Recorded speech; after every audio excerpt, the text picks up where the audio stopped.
আগে বৃষ্টি আসলে পাগল হয়ে যাইতাম শুধু দিনের বেলা ঘুমানোর জন্য। আর এখন চাইলেও ঘুমাতে পারি না। আজকে বৃষ্টি, আজকে অনেক ধরনের জিনিস বানাচ্ছি। তো ভিডিওটি লাস্ট পর্যন্ত দেখবেন। বৃষ্টি মানেই যে ঘুমাতে হবে তাই না, মাঝে মাঝে পরিবারের সবাইকে পিঠাপুলি বানিয়ে তো খাওয়াতে হবে। হ্যালো এভরিওয়ান, আসসালামু আলাইকুম। আল্লাহর রহমতে নিশ্চয়ই ভালো আছেন। আমরাও আলহামদুলিল্লাহ বেশ ভালো। তবে আজকের সকালটা একটু স্পেশাল ছিল, কারণ হচ্ছে গাইস, আমি কিন্তু মেরা পিঠা বানাইছিলাম। মানে মেরা পিঠাটা ভাবছিলাম অনেক মজা হইবে, তবে তেমনটা মজা হয়নি। কারণ হচ্ছে একটু জল বেশি হয়ে গিয়েছিল, আর ঘরে আর এক্সট্রা কোনো চালের গুঁড়া ছিল না। তাই আমি সুজিকে হালকা বেজে এর মধ্যে অ্যাড করেছিলাম, তো এজন্য স্বাদটা একটু কম হয়েছে। তবেও যা হয়েছে আলহামদুলিল্লাহ অনেক ভালো হয়েছে। এরপর সকালের চাটা কিন্তু জমজমাট ভেবে খাইয়েছি। এরপর সবাই মিলে আর কি, অনেক বৃষ্টি হয়েছিল বাইরে। এরপর দুপুরে রান্না বান্না করব। তো এখানে আমি প্রথমে পেঁয়াজ কুচি করে নিয়েছি, আর ছোটো মাছ দিয়ে গন্ধরাজ লেবুর পাতা দিয়ে চচ্চড়ি বানাবো। তাই পেঁয়াজ একটু বেশি করে কেটে নিয়েছি, আর আরও অনেক রান্না করব, তাই একসাথে কাটা বাছা করে রাখলে ভালো হয়।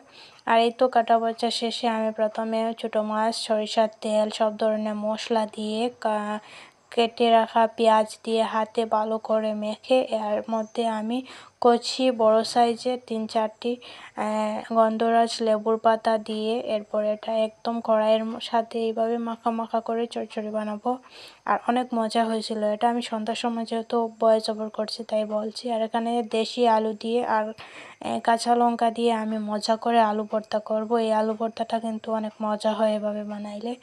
আর তার সাথে তো পাট শাক তো কাঁঠাল বিচি ছিল সামান্য, তো কাঁঠাল বিচি দিয়ে পাট শাক রান্না করেছি। সামান্য একটু আলুও দিয়েছি, কারণ বাচ্চারা অনেক পছন্দ করে পাট শাক।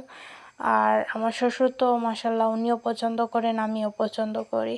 আর এর ফাঁকে একটু রয়েছিল ফ্রিজে মিষ্টি কুমড়া, তো মিষ্টি কুমড়াটাও বেছে নিয়েছি। দেখছি এটা সবজি বানালে কিন্তু অনেকেই খেতে চাইবে না, তো এভাবে একদম মরিচ ছাড়া কাঁচা লঙ্কা দিয়ে বেছে নিয়েছি, কারণ এরকম বানালেও মাঝে মাঝে খেতে তেমন একটা ভালো লাগে। এরপর দুপুরের খাওয়া দাওয়া শেষে একটু রেস্ট নিয়েছিলাম। রেস্ট না মানে আমার মন চায় কী করব টুকিটাকি কাজ শেষ করে সন্ধ্যার সময় সবার আবদার ছিল যে মুড়ি মাখা খাবে, তাই সবাইকে নিয়ে মুড়ি মাখিয়েছি। এখানে আমি মুড়ি নিয়েছি, তার সাথে সব ধরনের ডাল নিয়েছি। এরপর মানে ডালমুট যেটা এটা নিয়েছি, একটু নিয়েছি। এর মধ্যে আমি মিক্সার আচার, সরিষার তেল, মরিচের গুঁড়া দিয়ে ভালো করে মেখে আমার যে মুড়ি মাখা চানাচুরটা হয়ে গেছে। আর এই তো সবাই মিলে খেয়ে নিচ্ছি। আর আজকের বৃষ্টিময় দিনটা অনেক ভালো গেছে। আপনাদের কেমন গেছে অবশ্যই কমেন্ট করে জানাবেন।